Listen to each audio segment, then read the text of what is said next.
৯ December ২০১২ রাজধানীর Bahadur Shah park এলাকায় ছাত্রলীগ ও বিএনপিপন্থী আইনজীবীদের মিছিল থেকে ধাওয়া পাল্টা ধাওয়া এবং সংঘর্ষকে কেন্দ্র করে কুপিয়ে হত্যা করা হয় পথচারী বিশ্বজিৎ দাসকে। চাপাতি, রড আর লাঠির আঘাতে সবার সামনেই নির্মমভাবে কুপিয়ে হত্যা করা হয়। আসামিরা সবাই ক্ষমতাসীন দলের সংগঠন কর্মী হওয়ায় সমালোচনায় পড়ে সরকার। এ ঘটনায় ৯ ডিসেম্বর সূত্রাপুর থানায় মামলা করে পুলিশ। পরদিন গণমাধ্যমে প্রকাশিত ছবি আর ভিডিও দেখে হাইকোর্টের একটি বেঞ্চ ওই ঘটনায় জড়িতদের গ্রেফতারের নির্দেশ দেন।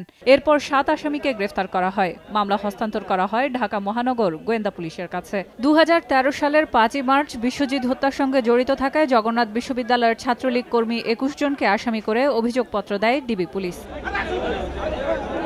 মামলার গুরুত্ব বিবেচনায় দ্রুত বিচার ট্রাইব্যুনালে হস্তান্তর করা হয় মামলাটি। ২০১৩ সালে আসামিদের মধ্যে ৮ জনকে মৃত্যুদণ্ড ও ১৩ জনকে যাবজ্জীবন কারাদণ্ডের রায় দেন দ্রুত বিচার ট্রাইব্যুনাল ৪। রায়ের এক সপ্তাহ পর আসামিদের ডেথ রেফারেন্স হাইকোর্টে আসলে ২৬ ফেব্রুয়ারি বিশ্বজিৎ দাস হত্যা মামলায় ডেথ রেফারেন্স ও আসামিদের করা আপিল শুনানির জন্য বেঞ্চ নির্ধারণ করেন প্রধান বিচারপতি।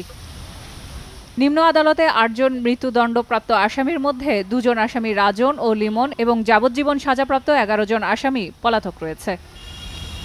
সেলিয়া সুলতানা, সময় সংবাদ, ঢাকা।